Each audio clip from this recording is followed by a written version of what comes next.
Cześć, witam Was Energik w kolejnym odcinku Pogadajmy. Mała przerwa od sztosów na Commodore, ponieważ wczoraj, nagrywając pierwszy materiał tak naprawdę do nowego odcinka, była to olimpiada, padł mi joystick, mikrostyk poszedł, znaczy ta sprężynka od mikrostykku poszła po prawej stronie i no niestety już się nie dało dalej kontynuować, bo w zasadzie joystick nie działał w prawą stronę w ogóle. Natomiast wysłałem do Piotrka joystick, mam nadzieję, że do Piotrka, który naprawia mi konsolę i zajmuje się moimi konsolami, mam nadzieję, że ogarnie to w miarę szybko i będziemy mogli wrócić. Natomiast drugim powodem jest to, że na grupie pojawił się taki mem, że z komentarzami też, że zapomniałem już o serii Pogadajmy, że już nic nie robię w tej materii, że Ask Me to już w ogóle, znaczy ja mówiłem, że Ask Me to na razie w ogóle zostało zarzucone. Miałem to robić rzadziej, ale szczerze mówiąc te pytania powtarzały się na tyle, że nie było trochę sensu robić kolejny raz tego samego. Natomiast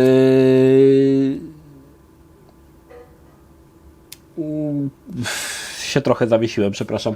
Natomiast to nie jest tak, że zapomniałem o serii Pogadajmy, bo Pogadajmy nadal jest, tylko teraz w formie tych sztosów na C64. I będę to oczywiście kontynuował, ale rozumiem, że chodzi Wam bardziej coś takiego, żeby to było w tej formie jak było kiedyś, czyli że sobie siedzę i gadamy o różnych rzeczach bez cięć, bez kombinowania, czyli po prostu tak jak było przaśniej za przaśnych czasów. I dzisiaj temat, który w sumie już od jakiegoś czasu chciałem coś takiego zrobić. Tak naprawdę temat był rozpoczęty. Dla jakiegoś radia robiłem robiłem podcast? Chyba dla jakiegoś radia robiłem podcast i robiłem historię FPS-ów. I dzisiaj w tym odcinku Pogadajmy będzie taka przebieżka przez FPS-y. Nie będzie o wszystkich, które się pojawiły, tylko o tych, którymi miałem styczność, z którymi mam jakieś tam ciekawe historie i te które oczywiście grałem. Część z tych informacji może się powtarzać z innymi filmami, bo historia niestety jest niezmienna. Ja nie będę wymyślał, naginał albo zmieniał historii tylko dlatego, żebyście byli zadowoleni, że jakaś będzie kolejna historia niestworzona. Tylko będę się trzymał tego, co było wcześniej. I część może się z tych informacji powtarzać. Natomiast przebiegniemy sobie tak przez część przynajmniej, na pewno nie przez wszystkie, przez część FPS-ów, w które grałem. Będę się tutaj posiłkował taką listą, bo wiadomo, że chciałbym zrobić to w miarę po kolei, jak grałem w te gry, natomiast nie zawsze będzie się, ja oczywiście będzie pewnie mnóstwo jakichś sidetracków, gdzie będę wtrącał jakieś informacje na temat zupełnie niezwiązane z FPS-ami, jak to u mnie zazwyczaj bywa. Jeżeli chodzi o gry FPS-y, jeżeli chodzi o gry FPP, może tak mówmy, o gry FPP, bo niekoniecznie muszą być to FPS-y, chociaż ja będę pewnie stosował zamiennie FPP, FPS-y, czyli gry z widoku z pierwszej osoby. Dla większości graczy, którzy wychowali się w latach 90., 80., pierwsze spotkanie z FPS-em to był Wolfenstein 3D. I w moim przypadku było to tak samo. Tą historię już znacie, ja ją jeszcze raz powtórzę. Tak naprawdę Wolfensteina załatwił mój tata, gdzie w jego pracy był jakiś praktykant, który też był zapalonym graczem i on tam im przyniósł do pracy kiedyś jakąś grę, właśnie Wolfensteina, i mój tata przyszedł i mi opowiada, że się chodzi oczami. Ja w ogóle nie rozumiałem tego konceptu. On mi mówi, no chodzisz oczami, strzelasz do Niemców, coś tam drzwi otwierasz, i zupełnie dla mnie ten koncept był nie do wyobrażenia sobie, chociaż tak naprawdę powinien być do wyobrażenia, bo wcześniej grałem w gry, które były z widoku pierwszoosobowego, to najczęściej były po prostu RPG, na przykład Eye of Beholder albo Dungeon Master. Natomiast no to było płynne, tak? W Eye of Beholder obrót było 90 stopni, do przodu przesuwało się skokowo, natomiast tutaj było wszystko jakby płynne. I dałem tacie dyskietkę, pamiętam do dzisiaj, czerwony verbatim to był, żeby tata mi tą grę nagrał, i faktycznie następnego dnia przyniósł mi tą grę do domu. Zanim powiem dalej, od razu powiem, że Wolfenstein, którego nie był pełną wersją. To była ta wersja shareware'owa, czyli z pierwszym tak naprawdę całym epizodem, natomiast cała reszta była niedostępna, trzeba było ją kupić. Także to nie był pełnoprawny pirat z pełną wersją, ale tylko ten pierwszy epizod. Pamiętam, że jak się odpalało Wolfensteina, na początku była takie sprawdzenie, jakie masz sprzęt. Tam chyba było 386, 486, ile masz pamięci. No i powiem Wam, że jak pierwszy raz odpaliłem Wolfa, to odpadłem. Gra nie działała super płynnie, znaczy wtedy tak naprawdę jakby na to się troszkę nie zwracało uwagi, że gra działa niepłynnie, że nie ma 60 klatek. Tam Wolf nie działał w 60, ale dla mnie nie było to problemem, tak, że gra działa, nie wiem, w 12 klatkach albo w 15, bo wtedy tak gry po prostu na PC-cie często działały i jakby nie było tutaj żadnego problemu. Natomiast wspomnę jeszcze, jaki miałem wtedy komputer, to miałem 386DX, 40 MHz, nie wiem jakiej firmy, czy to był Cyrix, czy to był Intel, nie powiem. Natomiast ważną informacją jest tutaj to, bo potem do tego się odniosę, miałem 2 MB RAMu wtedy na starcie. Sama historia w ogóle z komputerem, to dlaczego w ogóle 2 mega, bo to taka dosyć niepopularna liczba, bo albo się miało 1, albo potem się miało 4 mega, a 2 to było takie trochę z dupy. Gdy rodzice kupowali mu jego pierwszego peceta, to było w Datexie, nie wiem czy ta firma jeszcze istnieje, ja mu chciałem zadzwonić i powiedzieć, jakiego tego peceta chcę. Miałem mgliste pojęcie na temat tego, co pecet powinien mieć, natomiast mój kolega Marcin, który miał wcześniej peceta niż ja, tylko on miał akurat AT, czyli 286, chyba miał z kartą Herkules, o ile dobrze pamiętam. Także miałem jakieś pojęcie mgliste o tym, jakie te pecety powinny być, więc ja zadzwoniłem do tego Datexu i mówię, że chciałem komputer i podam konfigurację, żeby od mi ten komputer złożyli. No więc wiedziałem, że chcę ten procesor 386. Jeżeli chodzi o kartę graficzną, to nie pamiętam, co powiedziałem, ale facet się zapytał, no dobrze, a ile RAMu, nie? Ja powiedziałem, no w ogóle, nie? Taka cisza z drugiej strony słuchawki. Po chwili facet mówi, no ale bez RAMu to nie będzie działać. Ja mówię, no to dwa ramy po prostu, 2 ramy. I w ten sposób stałem się właścicielem komputera z 2 MB RAMu. To jeszcze powiem Wam ciekawostkę, ponieważ płyty pod 386, dzisiaj każda płyta, no większość, pewnie, możliwe, że są jakieś płyty, o których ja nie wiem, ale większość płyt ma 4 banki pamięci, czyli możesz obsadzić 4 kośćmi pamięci RAM. Płyty do 386 miały 8 banków pamięci i w moim przypadku te 2 MB RAMu były rozłożone na 8 kości po 256 kg, co razem dawało 2 MB RAMu, co też będzie znaczące w późniejszym czasie, kiedy zacznę opowiadać inne rzeczy. W każdym razie, gdy odpaliłem tego Wolfensteina, no dzisiaj wiem, że z perspektywy nie było to płynne, ale to nie miało znaczenia, po prostu odpadłem. Nie? W ogóle to było coś dla mnie tak niesamowicie nowego. Wiecie, to było trochę tak, że ja, kiedy miałem peceta, uważałem, że on jest gorszy od Amigi. Znaczy na Amidze były fantastyczne platformery, a ja byłem wtedy wielkim fanem gier przygodowych i oczywiście uwielbiałem platformery. Te platformery na Amidze były świetne. Na PC-cie te same platformery wyglądały jak kupa, działały gorzej.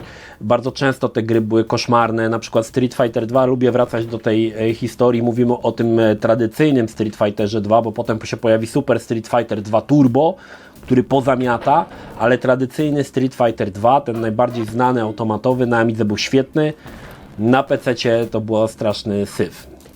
Więc ja zazdrościłem amigowcom przede wszystkim mnóstwa tych gier, które były kolorowe, miały fajny scrolling, to były platformówki, bardzo często to były unikalne platformówki, które tylko się pojawiły na Amigę. Natomiast na PC-cie, no powiedzmy sobie szczerze, w tamtym czasie grałem w gry, których lepiej nie wspominać, bo to był na przykład Tom i Jerry.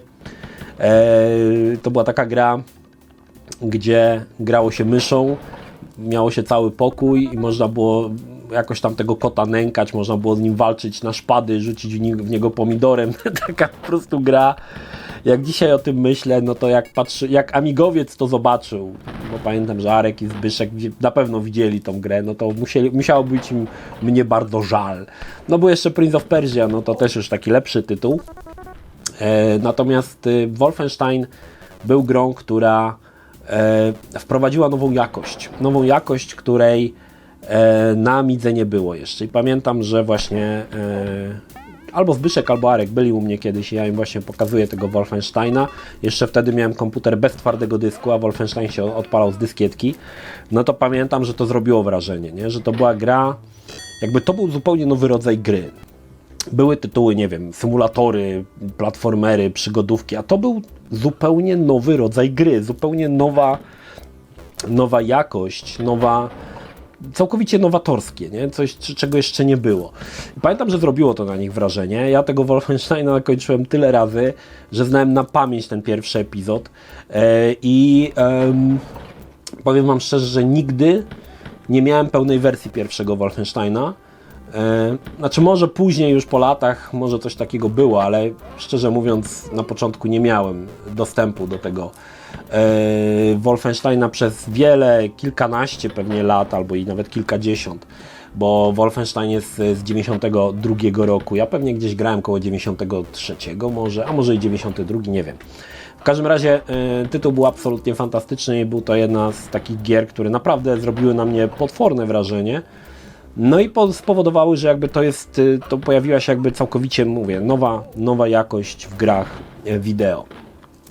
Kolejną grą, w którą grałem, to był dodatek, tak naprawdę druga część Wolfensteina, było to Spear of Destiny, choć tak naprawdę można powiedzieć, że był to troszkę mission pack, bo Spear of Destiny względem Wolfensteina 3D nie różnił się zbyt wiele, tam chyba było kilku dodanych wrogów i chyba jedna broń, już dzisiaj tego nie pamiętam, albo i nawet nie. Natomiast Spear of Destiny już miałem wszystkie epizody, czyli miałem takiego pełnoprawnego pirata i to była też gra, którą już ukończyłem wtedy jeszcze na kodach. Do dzisiaj pamiętam kod na nieśmiertelność, czy też na amunicję i zdrowie, to było naciśnięcie na klawiaturze MLI. Natomiast to jest jeszcze jedna ciekawa rzecz w Wolfensteinie. O ile dobrze pamiętam, było już tam wprowadzone strafowanie. Jeżeli teraz się nie mylę, strafowanie robiło się naciskając Alt i strzałki w bok, bo tutaj musicie wiedzieć, że pierwsze FPS-y grało się tylko i wyłącznie na klawiaturze. Nie było czegoś takiego jak granie na myszy i klawiaturze. Nikt tego nie używał z prostego powodu. Nie było możliwości ruchu kamerą w grach FPS, więc mysz była po prostu zbędna. Czy można było grać na myszy i chodzić na przykład na myszy, ale było to dosyć niewygodne, bo żeby iść do przodu, trzeba było myszą przesuwać do przodu, co było... Tamte mysze jeszcze były z tamtych czasów kulkowe, także były to dosyć takie toporne sprzęty i na myszce się grało dosyć ciężko w takie gry, ale no faktycznie można było. Natomiast no większość, jeżeli nie wszyscy, grali po prostu wtedy w FPS-y na klawiaturze. I wspominam o tym strafowaniu, bo nigdy tego nie używałem. Strafowanie było... Nie ogarniałem tego w ogóle, jak można w ogóle strafować i po co to w ogóle jest. I nie używałem tego zupełnie, więc Spear of Destiny skończyłem, zabiłem Adolfa Hitlera w tej metalowej jakiejś zbroi, ale oczywiście grając na kodach. Jednak to, co warto wspomnieć, że Spear of Destiny był w zasadzie mission packiem do Wolfensteina, one się tam za wiele nie różniły te gry między sobą. Natomiast tutaj dodam jeszcze, że przy Spear of Destiny gdzieś tam dostałem dostęp do edytora. Czy był już ten edytor w Spear of Destiny? Nie pamiętam, w jaki to sposób było. W każdym razie można było zmieniać pliki Wolfensteina w Wolfensteinie, na przykład tekstury ścian i wstawić sobie coś zupełnie innego. No więc co Krzysiu pierwsze zrobił? Wiadomo, że wziął obrazki z gołymi cyckami, postawiał na wszystkie ściany i patrzył, jak to wygląda, nie? Natomiast no wtedy tak ten edytor, pamiętam, że mnie to fascynowało, bo to była pierwszy raz, kiedy zrobiłem modyfikację do gry. Byłem moderem, zanim to było modne, więc mój Wolfenstein był po prostu taki, że pozmieniałem na ścianach wszędzie powskładałem obrazki z gołymi cyckami, z laskami z gołymi cyckami i po prostu patrzyłem, jak to działa.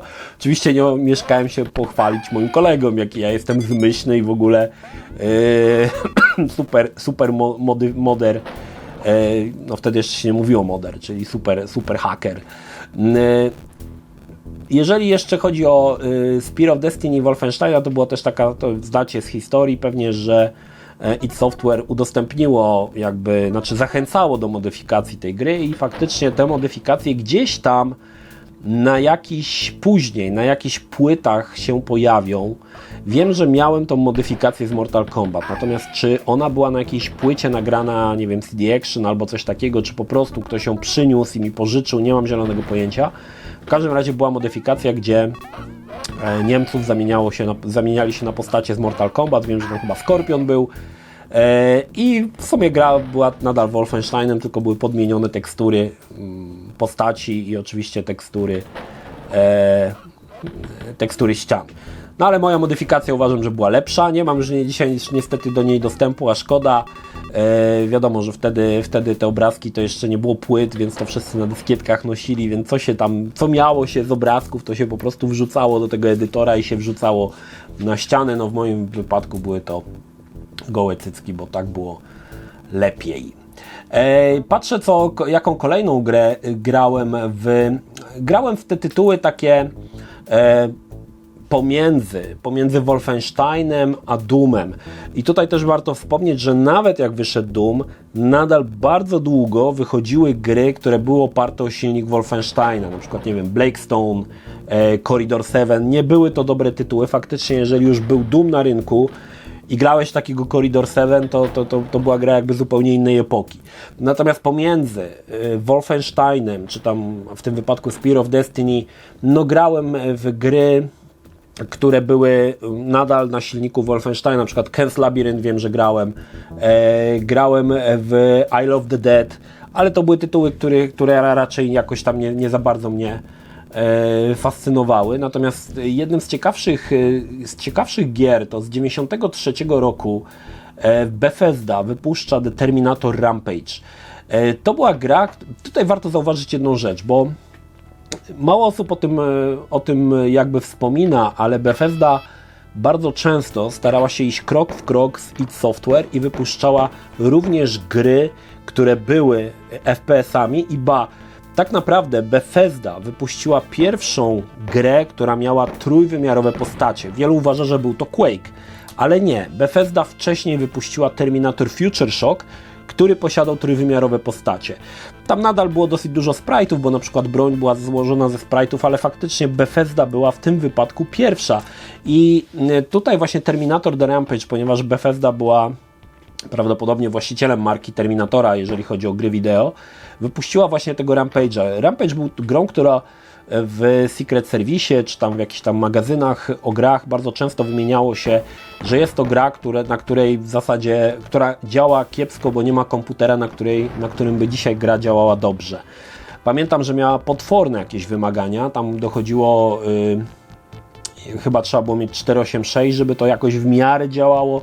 Chyba dosyć dużo RAMu, natomiast gra była fajna, bo można powiedzieć, że nie wykorzystywała rysowanej grafiki, tak mi się teraz dzisiaj ona kojarzy, ale wykorzystywała bardziej taką grafikę digitalizowaną, jeżeli chodzi o ściany. Pomysł był taki, że mieliśmy ileś tam misji, gdzie szliśmy chyba po jakimś budynku i tam się cały czas chyba coraz wyżej pięło na tym budynku, bo wchodziło się do windy i wchodziło się na wyższy poziom. Nie pamiętam, ile było poziomów dzisiaj, ale jedną znamienną rzeczą było to, że podczas naszej podróży zbieraliśmy części najlepszej broni. I tą najlepszą bronią można było na końcu pokonać chyba Skynet, o ile dobrze pamiętam. Już jak przez mgłę kojarzę, aczkolwiek w Rampage'a grałem już jak miałem 486 DX4 100 MHz, ale faktycznie gra miała potworne wymagania w tamtym czasie, w 1993 roku, no to faktycznie nie było komputera, na którym by to działało dobrze, ale na pewno gra wyglądała o wiele lepiej niż Wolfenstein i można powiedzieć, że bardziej podchodziła pod Dooma, myślę, że tak bym powiedział. Natomiast wiele recenzji w Secret Service głównie się rozpływało na tym, że jak się umarło, bo to jeszcze były grane w dyskietkach, jak zginąłeś, to miałeś fantastyczną animację, w której Skynet niszczy tam nie wiem, czy Los Angeles, czy cały świat, nie pamiętam. W każdym razie to była taka animacja prerenderowana, animowana. To było rzadko spotykane ogólnie w grach na dyskietkach animki, a tutaj właśnie po śmierci mogliśmy taką animację obejrzeć. W każdym razie Terminator Rampage nie zdobył zbytniej popularności, głównie dlatego, że był miał potworne wymagania sprzętowe, to raz, i gra była taka troszkę jakby to nazwać, troszkę taka toporna. Wolfenstein i Doom miały taką lekkość, natomiast Terminator Rampage był taki ciężki i to było czuć. No i w 93 roku wychodzi pierwszy Doom. Pierwszy Doom, którego nie mogłem zagrać na premierę, bo Doom wymagał 4 MB pamięci, a ja miałem wtedy 2. Pamiętam, że był to dla mnie no dość poważny problem, jeżeli chodzi o rozgrywkę. I na 2 MB RAMu ten Doom się chyba nie odpalał. Teraz kurczę, nie wiem, czy teraz chodzi o Dooma, czy o Dooma 2, bo to już niestety, ale wydaje mi się, że chodzi o Dooma. Więc zacząłem swoją akcję wiercenia dziury w brzuchu rodzicom, żeby tę pamięć wymienić na 2 MB. Najlepsze jest to, że ja nie potrafiłem tego uzasadnić. Znaczy wiedziałem, że jak będę miał 4 MB, no to pójdzie mi Doom. Do rodziców to zupełnie nic. To jakby nie jesteś w stanie im tego przekazać w żaden sposób, ale ja po prostu, oni wiedzieli, że ja muszę to mieć, że to jest mi niezbędne tylko że tłumaczenie, dzisiaj to rozumiem, bo dzisiaj sam jestem ojcem i dzisiaj jakby Oliwier ma czasami podobne odzywki, że rodzice po prostu tego nie rozumieją, albo wydaje im się to tak niepotrzebne i tak głupie, że szkoda na to wydawać pieniędzy. I teraz rozumiem moich rodziców, kiedy ja mówiłem, że potrzebuję 4 MB pamięci RAMu i rodzice jakby nie rozumieli, po co mi to, w jakim celu jest mi to potrzebne, a ja nie potrafiłem tego w żaden sposób uzasadnić. Koniec końców w końcu staję się posiadaczem tych 4 MB pamięci. Nadal mam 386DX 40 MHz, ale mam 4 MB RAMu, które tak naprawdę nie na długo starczą, bo zaraz będzie trzeba mieć 8. W każdym razie wychodzi pierwszy Doom. Na 386 Doom działał no kiepsko. Kiepsko to działało. Szału nie robiło, jeżeli chodzi o płynność. No dało się grać. Znaczy wtedy tak naprawdę dało się grać, nawet jak gra działa w 12 klatkach. Tutaj wspomnę case mojego kolegi z liceum Radka, czyli Jasia Fasoli, który przeszedł na Pentium, już chyba miał, Pentium 90. Przeszedł Tomb Raidera bez akceleracji na trybie 640 na 480, bo ten Tomb Raider działał tam nie wiem ile, w 12 klatkach, on tego Tomb Raidera tak skończył. I to pokazuje, że nie było dla nas wtedy tak istotna ta płynność, albo tego po prostu wychodziliśmy z założenia, że niektóre gry po prostu tak muszą działać. I Doom faktycznie działał w takiej prędkości jak no, kiepsko, tak? Na 386 działał kiepsko, ale dało się w to w jakiś sposób tam grać i dało się to przejść. No i tutaj ponownie wracają moi koledzy amigowcy, którzy już wtedy rozumieli, że gry FPS to jest taka maszyna, której się nie powstrzyma, że ona idzie jak po prostu walec, jak taran, a Amiga troszkę nie miała odpowiedzi na te gry. Jednym z powodów było to, że sposób generowania grafiki na Amidze troszkę uniemożliwiał zrobienie gier Doomopodobnych. Potem oczywiście się to uda, aczkolwiek tak naprawdę większość tych gier, które pojawiły się na Amidze, które były FPS-ami na tych gołych Amigach, bez jakichś dodatków typu karty Terrible Fire i tak dalej, one działały raczej mocno średnio, żeby powiedzieć bardzo kiepsko. Natomiast no, przez długi czas Amiga będzie się troszkę tutaj męczyła i faktycznie te gry FPS-y, szczególnie Doom, troszkę tak jakby pozamiata na rynku, tak? Już było wiadomo, że PC nadaje się świetnie do gier, a na pewno do FPS-ów. I Doom był grą, która pamiętam, że był momentem, gdzie no było widać zgryzotę u moich kolegów. Pamiętam też taką sytuację, kiedy Arek ściąga, czy tam dostaje od kogoś na Amigę emulator PC-ta. Nie wiem na ile było w tym prawdy, ale pamiętam, że ja mówiłem, że słuchaj, no to jeżeli musi być emulator, no to musi być DOS, żeby to odpalić, albo chociażby Command.com, który uruchomi system operacyjny. I pamiętam, że nagrywałem mu tego DOS-a na dyskietkę i potem mówi, ty, no ale to może Dooma spróbujemy odpalić. Ja pamiętam, że mu tego Dooma dawałem na dyskietkach. Mówię, dobra, zobacz, nie? Zobacz, czy to się da uruchomić. Tutaj warto jeszcze dodać, że już jak grałem w Dooma, no to już miałem dysk twardy, 120 MB, z tego względu, że Doom był na 3 dyskietkach i trzeba było go najpierw zainstalować. Natomiast wspominam o tym dlatego, że nawet gdyby się to odpaliło, to tego Dooma nie można by było zainstalować, bo nie było na czym. Amiga nie miała dysku twardego, przynajmniej Jarek nie miał dysku twardego, więc to było trochę tak, znaczy tu wychodziła trochę taka niewiedza, czy też nieporozumienie pomiędzy mną a chłopakami, którzy mieli Amigę, bo dla nich było naturalne, że gra odpala się na dyskietkach. Jeżeli gra jest duża, no to na przykład jest na 5 dyskietkach i tymi dyskietkami się wachluje. Na PC było inaczej. Na PC większość gier, piratów, oryginały może i tak można było zrobić, ale jeżeli chodzi o piraty, były one popakowane, albo ARJ-em wtedy, albo były w formie instalatora i trzeba było to zainstalować na dysku twardym. Nie odpalało się to z dyskietek. Gry na dyskietce można było odpalić na PC, jeżeli gra była rozpakowana na jednej dyskietce i tam były wszystkie pliki, tak? I faktycznie takie gry, jak gdy nie miałem dysku twardego, byłem troszkę tutaj jakby no mogłem tylko uruchamiać gry, które były na jednej dyskietce, które były rozpakowane. Jeżeli gra zajmowała jedną dyskietkę, ale była spakowana, no to musiałem ją na drugą dyskietkę rozpakować, tak? Co też jest historią na przykład Prehistoryka, z moją pierwszą grą tak naprawdę na PC-cie, gdzie pojechałem na giełdę, typ mi nagrał plik z grą w pliku ARJ, a ja nie miałem w domu ARJ i nie miałem jak tego rozpakować, więc musiałem wrócić na giełdę, żeby nagrał mi rozpakowaną tą grę i wtedy mogłem ją z dyskietki odpalić. I ta wiedza chłopaków, jakby troszkę tutaj żeśmy nie doszli do porozumienia i Arek wychodził z założenia, że jeżeli mu uda się odpalić DOS-a, no to odpali Dooma. Tylko że tego Dooma na dyskietkach trzeba było najpierw zainstalować. Ale to i tak nieważne, tak? Ja wtedy miałem bekę, cisnąłem ciężką i bawiłem się w najlepsze z jego próbami odpalenia tego DOS. Pamiętam, że to kursowaliśmy do mnie, do niego, żeśmy zgrywali. Mówię, dobra, musimy zgrać dyskietkę systemową. Zgrywałem mu tą dyskietkę systemową, cuda tam żeśmy robili. Nie pamiętam dokładnie, czy udało się tego chociaż DOS-a odpalić. Ten Command.com się udało odpalić. Nie pamiętam tego.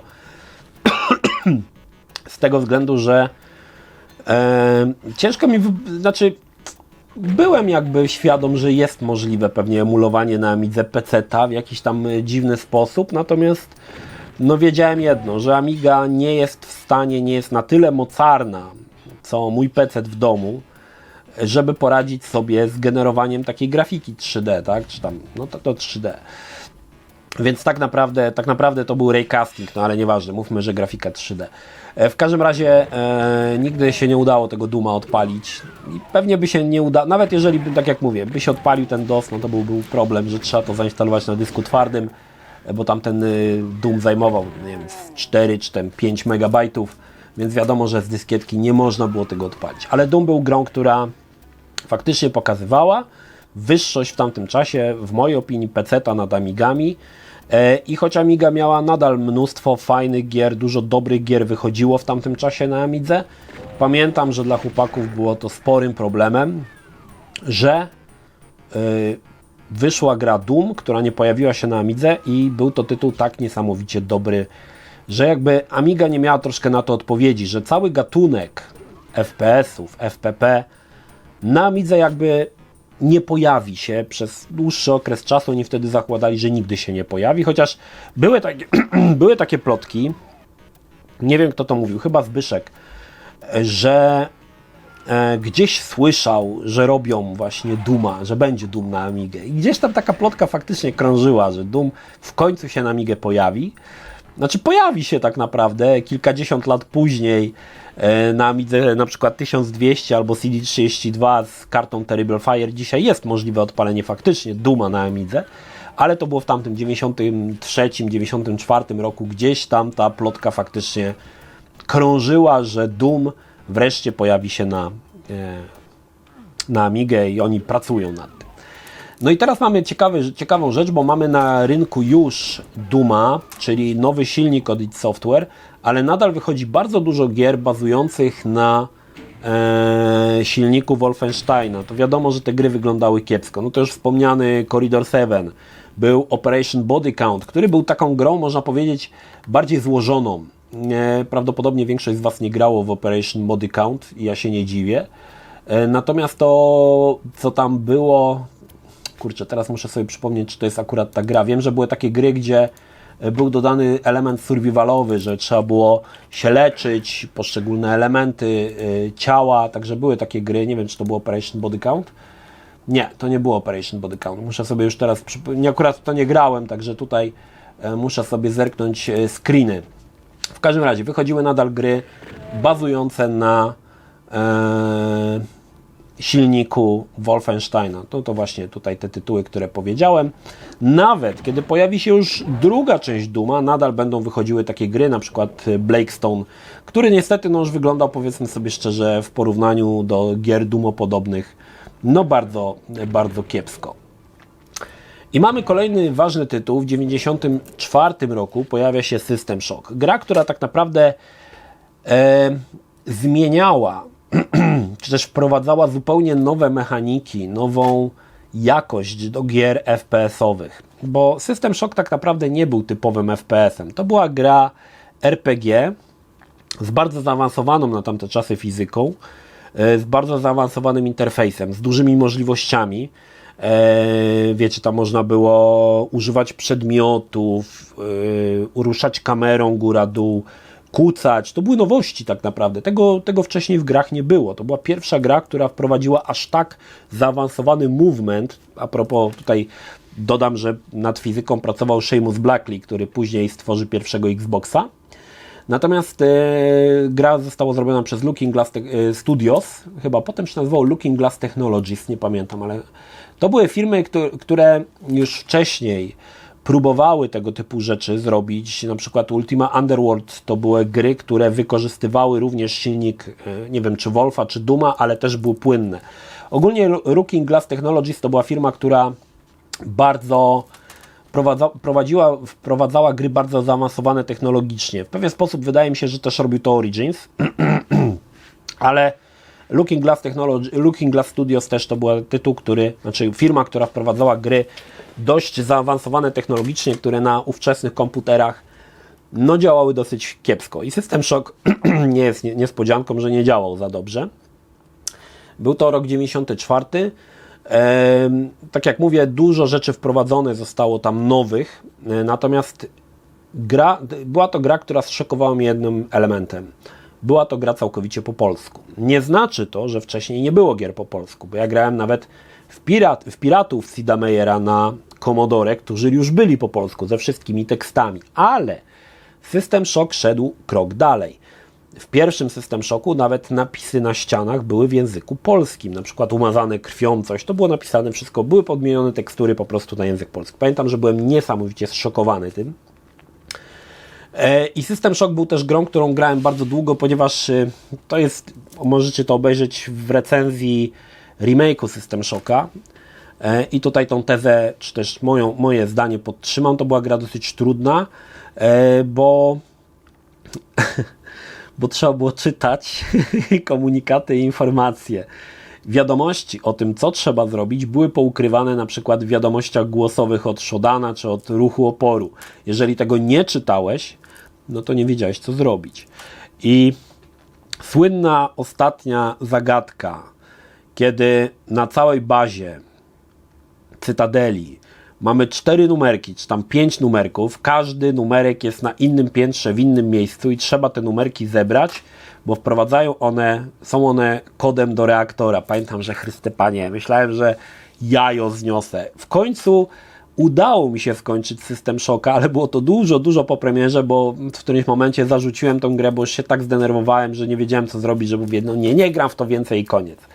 Ale potem wróciłem i udało mi się jednym rzutem na taśmę System Shocka przejść. Natomiast System Shock pokazał, że gry FPS nie muszą być prostymi strzelankami, typu masz pistolecik na środku, chodzi ludzik, chodzisz oczami, strzelasz i w zasadzie zbierasz karty i to wszystko. Ewentualnie jeszcze apteczki. Jakby nie ma tutaj nic ponadto i System Shock pokazał, że można stworzyć bardzo zaawansowane gry bazujące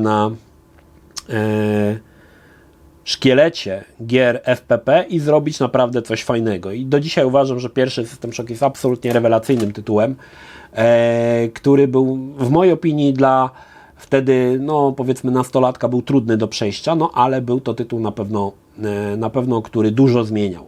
W 1994 roku pojawia się druga część Dooma o podtytule Hell on Earth. Tak naprawdę to było trochę jak ze Spear of Destiny. Tam nie za dużo było nowości, jacyś nowi przeciwnicy, dwie nowe bronie, o ile dobrze pamiętam. To była słynna piła mechaniczna i shotgun, czy też dwururka. To były dwie takie najbardziej znaczące nowości, ale cała jakby otoczka gry pozostała ta sama, natomiast Doom 2 też zasłynął z tego, że tak naprawdę chyba nie dało się go skończyć, bo ostatni poziom tak naprawdę można było przejść chyba tylko wpisując kod i strzelając do głowy Johna Romero, który gdzieś tam się był ukryty za ścianą, bo w normalny sposób to ja nawet nie wiem, czy się dało to skończyć. Tam się nazywała ta ostatni boss, który się nazywał, to był Icon of Sin. Wypluwał on potworne ilości potężnych przeciwników. Ja kiedyś próbowałem to przejść bez jakby, ale to nigdy mi się tego nie udało, nie? Nie wiem, czy to się da przejść. Wiem, że jedynym sposobem, żeby to przejść, jaki znałem, to wpisać IDDQD, IDKFA i potem chyba noclip, noclip, coś takiego, że przechodziło się przez ściany i była ta głowa Johnego Romera. Aż muszę sobie na internecie zobaczyć, czy da się to zabić tego typa. Według Wikipedii można, strzelając rakietami w jego odsłonięty mózg, ale ja tam w ten mózg to strzelałem bardzo dużo razy i nigdy mi się to nie udało. Natomiast zauważmy, że pomimo na rynku, że pojawia się już System Shock, który wprowadza ruch głową, możliwość kucania. Doom 2 nadal był oparty na tych prostych zasadach. Może dlatego było to popularne, że nie było przekombinowane. Natomiast tutaj warto wspomnieć, że Doom wprowadzał coś takiego, że przeciwnicy mogli być nad graczem. Nie musieli być jak w Wolfensteinie zawsze na tym samym poziomie, tylko mogli być wyżej, niżej, mogły być schody prowadzące do wyższej kondygnacji, na przykład poziomu. No i jak to wtedy zorganizowano? Ponieważ nie można było ruszać kamerą, więc było na tej zasadzie, że strzelałeś po prostu, a komputer sam wychodził z założenia, że strzelasz do kogoś, kto jest wyżej i sam jakby nawet nie podnosił broni, tylko po prostu celował ten projectile, którym strzelałeś, leciał w przeciwnika, który był wyżej. Było to dosyć dziwne, ale to było jakby próba poradzenia sobie z tym, że przeciwnicy są na różnych poziomach, a my możemy strzelać zawsze, jakby jesteśmy na jednym poziomie, ale zawsze ta broń jest na jednym poziomie, ale pocisk jest jakby obliczany przez komputer, gdzie ma lecieć. Kolejną grą, którą grałem, ale tutaj powiem Wam, że grałem tylko i wyłącznie w demo, ponieważ w tamtym czasie już miałem 94 rok, miałem już napęd CD Mitsumi dwukrotnej prędkości. Jako że gry oryginalne były dosyć drogie, przez długi czas funkcjonowałem na tak zwanych, jak to mój tata mówi, shareware'kach, czyli kupowałem różne czasopisma, zagraniczne czasopisma. Mieliśmy taką na Piotrkowskiej informatyczną księgarnię, gdzie można było kupić zagraniczne czasopisma, zazwyczaj brytyjskie, które miały po prostu płytę, czyli taki cover CD. I to było na długo zanim pojawiły się polskie płyty CD w czasopismach. Bo chyba jedną z pierwszych polskich płyt growych to Secret Service chyba wypuścił, bo mam tą płytę. To była tam filmik, jak Gulasz z bańki rozwala taką taflę lodu. Wtedy to była chyba na kanwie popularności Mortal Kombat 3, o ile dobrze pamiętam. To była jedna z pierwszych płyt w czasopismach komputerowych. Natomiast ja jakby jechałem na tych shareware'kach, nawet gdzieś te czasopisma jeszcze mam, głównie to był PC Gamer, ale bardzo często były to czasopisma, które zawierały dosłownie 4-5 kartek i główną siłą tego czasopisma to była płyta CD, gdzie było dużo gier nagranych, znaczy oczywiście demek, wtedy jeszcze nie było gier pełnych na płytach, to wprowadzi potem CD Action i pewnie te zagraniczne czasopisma też, ale to już nie wiem, bo już nie kupowałem, ale były dema. No i właśnie w jednym z PC Gamera płycie było Rise of the Triad. Nie powiem, żeby ta gra mnie jakoś specjalnie zachwyciła. Demo chyba posiadało jeden poziom.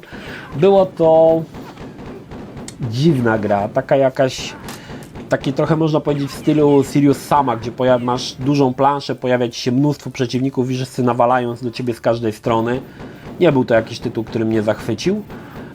Natomiast jedną z rzeczy, która była, nie wiem czy ona była promowana, ale chyba taka rzeczą, którą można było zapamiętać, to to, że jeżeli tam przeciwnik był ranny, to padał na kolana i błagał o litość. Taki feature, który tak naprawdę nie za wiele wprowadzał. No i można było mieć dwa karabiny. To było też chyba dosyć nowe, przynajmniej na PC-cie, że można było mieć dual wielding, czyli dwa na przykład Uzi próć z dwóch pistoletów. I chyba to były te dwa takie najbardziej znamienne elementy w Rise of the Triad. Tak jak mówię, grałem w demo, także nie za wiele się tutaj wypowiem. Natomiast w 1994 roku pojawia się jeszcze jedna ciekawa gra, mianowicie Heretic. To była ciekawa odpowiedź na Dooma, ponieważ większość tych FPS-ów polegała na tym, że albo byłeś super ekstra jakimś kosmicznym komandosem, albo żołnierzem. Natomiast Heretic, który został stworzony przez Raven Software, przenosił nas do średniowiecza, gdzie mieliśmy broń białą i mieliśmy różnej maści czary. Tak? To nadal była formuła tak naprawdę Dooma, tylko że zamiast strzelać z pistoletu, strzelałeś, nie wiem, z rękawicy, która strzela niebieskimi kulami, nie? Natomiast to jakby przenosiło troszkę w taki tryb bardziej średniowieczno, fantazy, coś takiego i wiem, że dużo ludzi było w tamtym czasie mega zajaranych tym Heretykiem, właśnie, że to było coś innego, że to nie był ponownie kolejna gra, która dzieje się gdzieś tam na obcej planecie albo gdzieś tam na statku kosmicznym, tylko właśnie mieliśmy tutaj element taki właśnie fantazy. Bardzo, bardzo spoko, aczkolwiek ja pierwszego Heretika nie skończyłem, natomiast skończyłem drugiego, miałem tego Heretika. Drugi Heretik, o ile dobrze pamiętam, już działał, żeby teraz nie skłamać, Heretik czy Hexen? Chyba Heretic działał już na silniku Quake'a i mam chyba nawet jeszcze ruskiego pirata właśnie z drugiego Heretika, ale to muszę sprawdzić, zaraz do tego dojdziemy. 95 rok przynosi na Amigę tak naprawdę dwie gry, które były FPS-ami. Pierwszy to Alien Bread 3D. Alien Breada niestety nie miałem okazji zobaczyć w tamtym czasie, natomiast chyba bardziej znany był Gloom, bo Gloom miał być odpowiedzią na Dooma. I powiem Wam, że nie pamiętam, ale musiałem faktycznie Glooma widzieć albo u Arka, albo u Zbyszka. Nie pamiętam, bo Arek miał Amigę 500, on miał z tym rozszerzeniem pamięci, natomiast Zbylu później miał Amigę 1200. Nie pamiętam u kogo, ale pamiętam, że odpaliliśmy to i to działało tak potwornie źle, że w to się nie dało grać. Gra była tak... Pamiętam, że wtedy Zbyszek jakoś chyba zmniejszał ekran, bo jednym ze sposobów, tutaj ciekawostka, od czasu tak naprawdę Wolfensteina 3D, żeby gra działała szybciej, zmniejszało się ekran. Nie zmniejszało się rozdzielczości, tylko ekran, na którym była wyświetlana gra. Więc na przykład w Wolfensteinie, jeżeli miałeś kiepski komputer, mogłeś grać, miałeś na środku ekranu taki mały ekranik wielkości znaczka pocztowego i na nim toczyła się gra. Oczywiście to można było sobie dowolnie powiększać lub pomniejszać. I w Gloomie chyba też coś takiego było, że graliśmy na jakimś chyba małym ekraniku i to wtedy też jakoś kiepsko działało. W każdym razie no nie zrobiło to na mnie wrażenia, bo Gloom był bardziej grą, myślę, którą porównałbym do Wolfensteina niż do Dooma. Do Dooma to tej grze jednak sporo brakowało. Po latach, kilkadziesiąt lat później, dzisiaj mam Glooma w wersji na CD32 i mam Glooma Ultimate. Stwierdzam, że te gry nie były złe.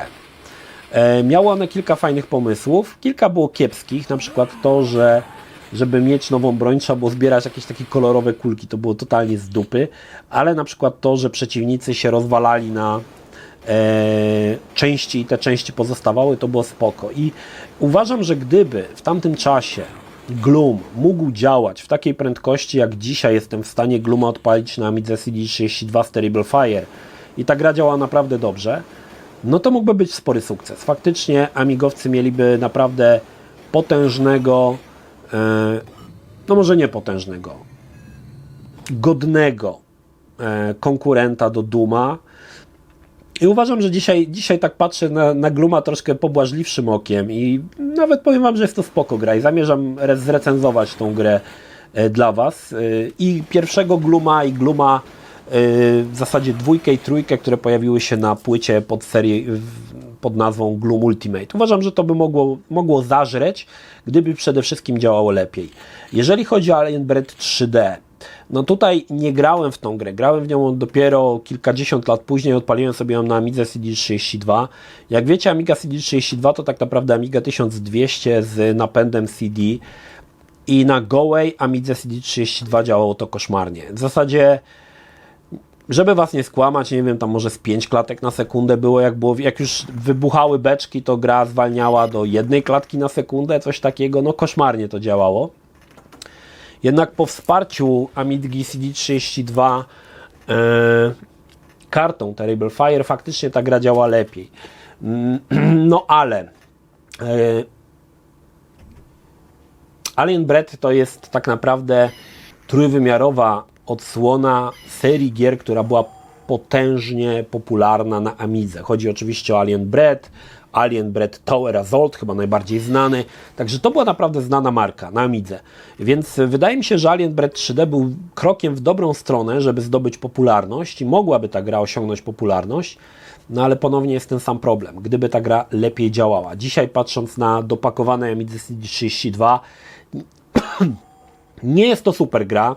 W mojej opinii jest gorsza od Glooma, ale da się w to grać. Da się w to grać. I gdyby to działało w takiej prędkości, no to byłby też godny konkurent dla gier Doomopodobnych na PC-cie. No niestety w tamtym czasie wyglądało to zupełnie inaczej i niestety było jak było.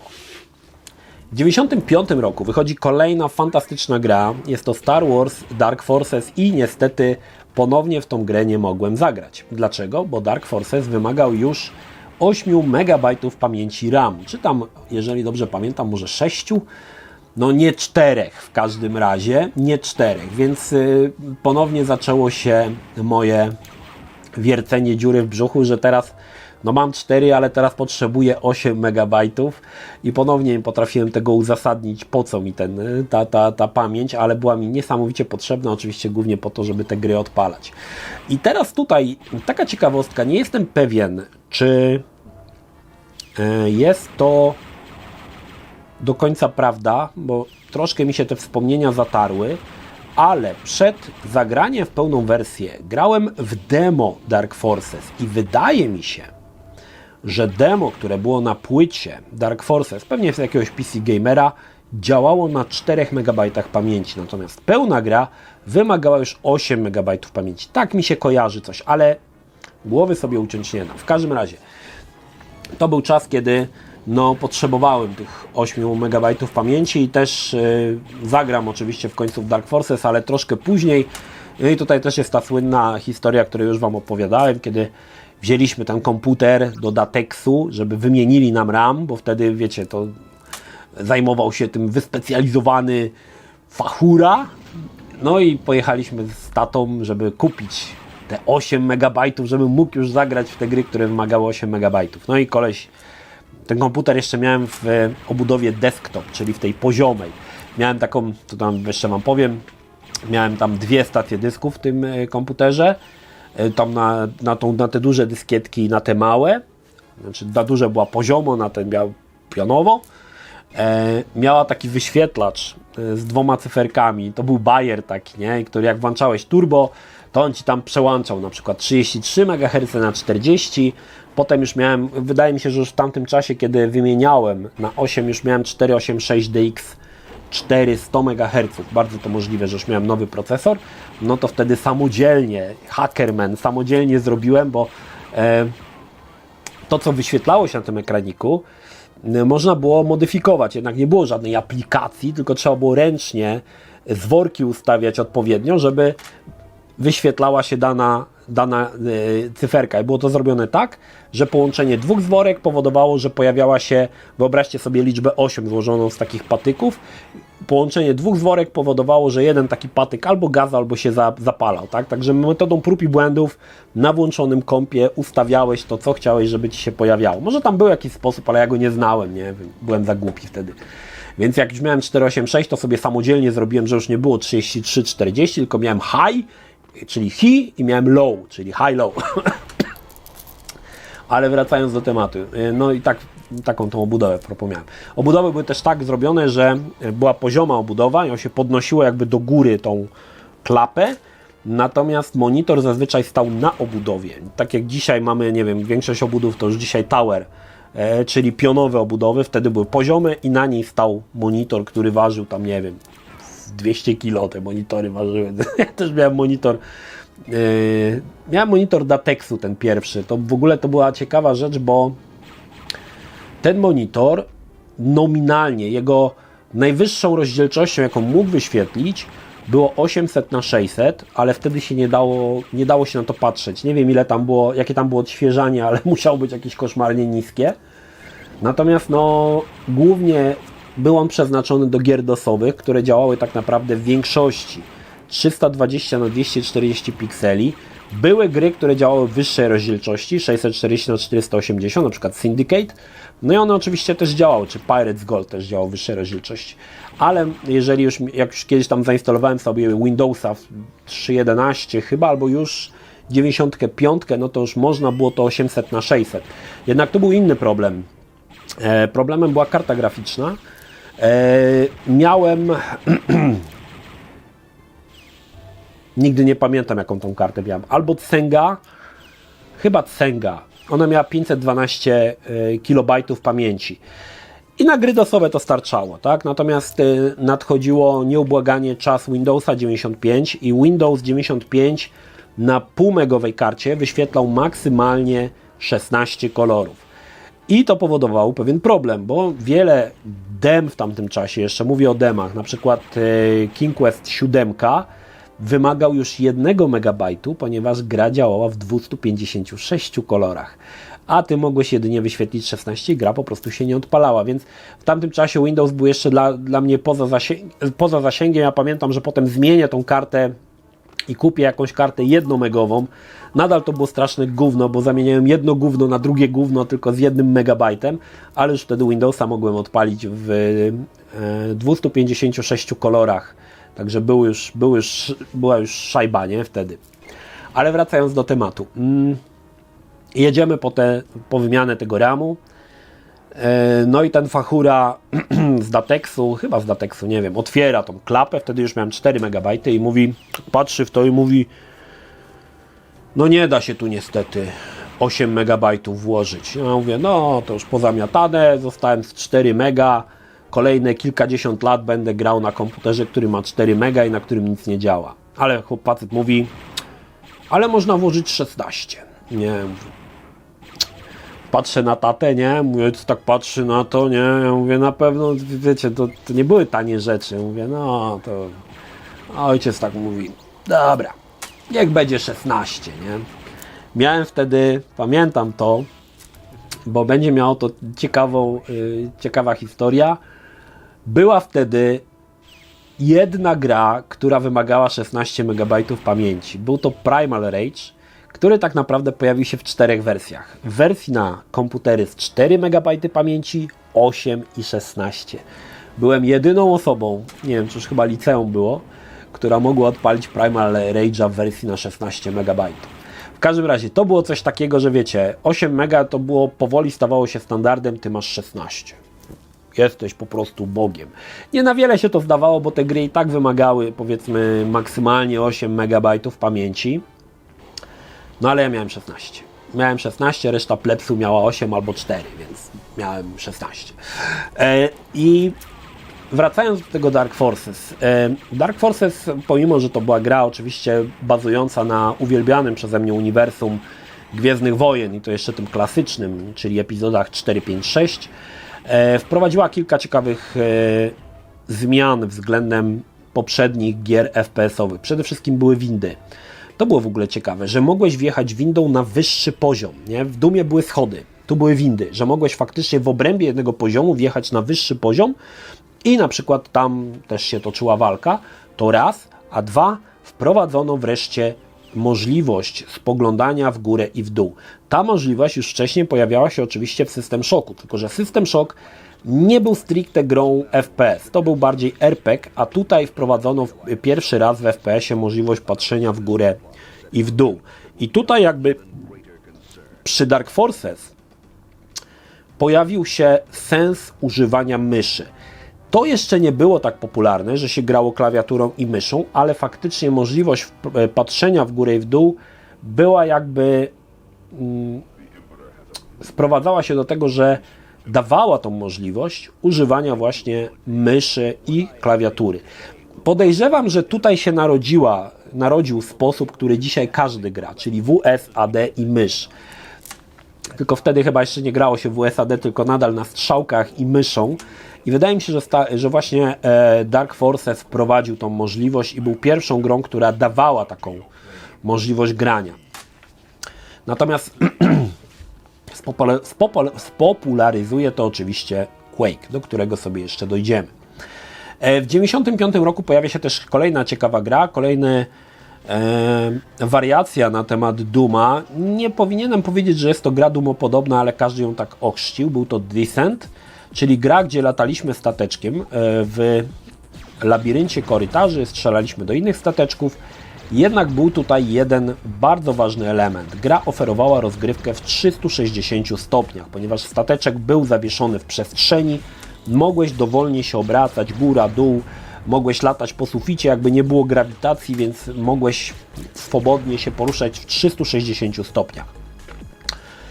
I teraz, jeżeli przyjmiemy, że Bethesda była pierwszą grą, która wprowadziła trójwymiarowych przeciwników ludzkich, czyli Terminatory, tam te 1000, które chodziły, to pierwszą grą, która wprowadziła przeciwników całkowicie w trójwymiarze był Descent. Oczywiście nie były to roboty, nie byli to komandosi, mutanty, były to inne stateczki, ale były one już całkowicie zbudowane, nie były ze sprite'ów, tylko były faktycznie trójwymiarowe. Nigdy nie byłem wielkim fanem Descenta, czy Descenta, z tego względu, że była to dosyć nudna gra, tam było dosyć dziwne zakończenie poziomu, kiedy pod koniec poziomu wybuchała bomba, a ty miałeś chyba minutę, żeby uciec do wyjścia, nie? Było to takie... Grałem w pierwszego Descenta, grałem w drugiego, nigdy nie byłem fanem. Dopiero Descent, kiedy zmieni się w fantastyczną serię Free Space, tak naprawdę Free Space był pierwszym chyba Descentem, który nie dział się już w korytarzach jakichś baz, no to już była zupełnie inna gra i Descent Free Space był fantastyczny. Natomiast tutaj nie byłem wielkim fanem, jeżeli chodzi o Descenta. No i mamy ponownie 95 rok, Bethesda wypuszcza Terminator Future Shock. Terminator Future Shock, który już oferował pierwszy raz postacie, które były powiedzmy człowiekopodobne i które były w pełni trójwymiarowe. Jednak warto wspomnieć, że Future Shock to jest coś więcej. To jest jedna z pierwszych gier, która wprowadzała coś w stylu półotwartych map. Polegało to na tym, że wcześniej mieliśmy jakby gry, mieliśmy jakąś planszę, tak? I po prostu na tej planszy trzeba było znaleźć klucze, iść do wyjścia. Future Shock szedł troszkę krok dalej. Dawał nam ogromną planszę, gdzie mogłeś iść dosłownie wszędzie, gdzie chciałeś. Nawet w niektórych planszach był samochód, którym można było się poruszać. Ale dawał też możliwość wchodzenia do budynków. To była dosyć ciekawa rzecz, że budynki, które były na planszy, mogłeś w nią wejść, wtedy oczywiście to nie było w czasie rzeczywistym, bo to jakby dogrywał się osobny poziom i gra potem toczyła się w budynku. Były tam terminatory, to był jakby poziom w poziomie, coś takiego, tak?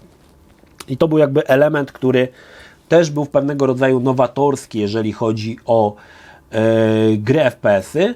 No i ten Future Shock przede wszystkim właśnie zasłynął tym, że miał tych trójwymiarowych przeciwników. Nie tylko te terminatory, ale statki, różne inne przeciwników, którzy gdzieś tam się pojawiali, wszyscy byli w trójwymiarze, ale chyba najważniejsze były te człekokształtne postacie, bo jeżeli chodzi o stateczki, no to Descent zrobił to wcześniej. Future Shock był naprawdę świetną grą, bardzo klimatyczną, taką brudną, ciemną i faktycznie powiem Wam, że jeżeli chodzi o rozgrywkę, to Future Shock był naprawdę dla mnie lepszy od Dooma, bez kitu. Bardziej mi się podobał niż Doom, przede wszystkim dlatego, że tam naprawdę mogłeś poczuć strach, nie? Że nagle Terminator jakiś cię zza pleców zachodzi, a tego po prostu nie widziałeś. No, cały czas grałeś jakby w pełnym napięciu. Oczywiście Future Shocka, zanim zagrałem w pełną wersję, na początku grałem w demko, które również uważam, że było świetne, aczkolwiek trzeba przyznać, że no nie działało to za dobrze. No i oczywiście tu warto wspomnieć, że Future Shock też już umożliwiał sterowanie klawiaturą i myszką. To było dosyć znaczące, że tutaj, wydaje mi się, że do Dark Forces był pierwszy, ale tam było to tak wprowadzone troszkę, albo i nie było wprowadzone, teraz nie wiem, ale wydaje mi się, że to było jeszcze troszkę tak po łebkach, ale Future Shock był pierwszą grą, która spopularyzuje możliwość sterowania myszą i klawiaturą. Nie tak jak Doom, ale w pewien sposób gdzieś zaszczepi tą możliwość, tak, wśród graczy. Natomiast Doom zdecydowanie ją najbardziej spopularyzuje, ale Future Shock to była jakby integralna część gry, że mogłeś faktycznie z tego korzystać. W każdym razie, no było to, ja uważam, że do dzisiaj Future Shock jest świetną grą i jest recenzja moja na kanale w serii To było grane, i pierwsza część, i druga część, i uważam, że to były naprawdę mega dobre gry i powiem Wam, że one nawet dzisiaj się bronią, nawet tym, że jest ten ciężki taki klimat, naprawdę taka beznadzieja z tej gry bije, ale nie mówię, że gra jest beznadziejna, tylko ten klimat takiej beznadziejności tych komandosów, którzy przegrywają tą walkę ze Skynetem, ale jeszcze tam próbują się odgryzać. Jest to odczuwalne i w mojej opinii fajnie zostało to i w Future Shock, i w Skynecie fajnie zostało to pokazane i uważam, że do dzisiaj ta gra naprawdę porządnie się broni. Dobra, słuchajcie, mamy godzinę materiału, takiego jakiego chcieliście, takiego jaki lubicie, i na tym się zatrzymamy. Nie jest to nawet jedna 1/40 tego, co chciałbym Wam powiedzieć o kolejnych grach. Jeżeli film Wam się spodoba, co się przełoży oczywiście na ilość tam łapek, wyświetleń, wiadomo, będę kontynuował tą serię na zmianę ze sztosami na Commodore C64 i będziemy sobie dalej przechodzili przez kolejne ciekawe tytuły FPS-y, bo musicie też zauważyć jedną rzecz. Tamte czasy to były czasy, kiedy każda gra niemal, która się pojawiała na rynku, była w pewien sposób pionierska z jakimś jednym elementem. A FPS-y od czasu Wolfensteina, który był jakby całkowitym pionierem, czy też wprowadził nowy zupełnie gatunek, każda gra, która była po Wolfensteinie, wprowadzała jakieś nowe rzeczy. Nie były to duże rzeczy. A to, że przeciwnicy mogli stać wyżej, a to, że mogłeś głową ruszać, a to, że mogłeś jeździć windą, a to, że mogłeś grać na myszy i klawiaturze, ale powoli te wszystkie elementy, które w tamtym czasie były totalnie nowatorskie, dzisiaj są jakby całkowitymi standardami, ale warto zobaczyć, jak one były wypracowywane przez lata, przez kolejne gry, kolejne tytuły na przestrzeni lat, aby się tym standardem stały. I myślę, że to jest też fascynujące. Ja nie będę o tym mówił, musicie sami zwracać na to uwagę. Tak, ja mówię, że ta gra wprowadzała jakiś element, ale musicie jakby sami sobie to poskładać do kupy. Dobra, to tyle, jeżeli chodzi o pierwszy odcinek. Czekam na Wasz feedback i jeżeli się spodoba, pojawią się, miejmy nadzieję, kolejne. To tyle. Pozdrawiam Synergik, trzymajcie się, do następnego. Cześć. Jeśli film Ci się podobał, zachęcam do subskrypcji lub wsparcia mojego kanału na portalu patronite.pl. Film o podobnej tematyce znajdziesz tutaj, natomiast z drugiej strony znajdziesz film wygenerowany przez platformę YouTube'a. Zachęcam również do odwiedzenia moich social mediów, grupy Energikowcy na Facebooku oraz serwera Discord. Linki jak zwykle w opisie.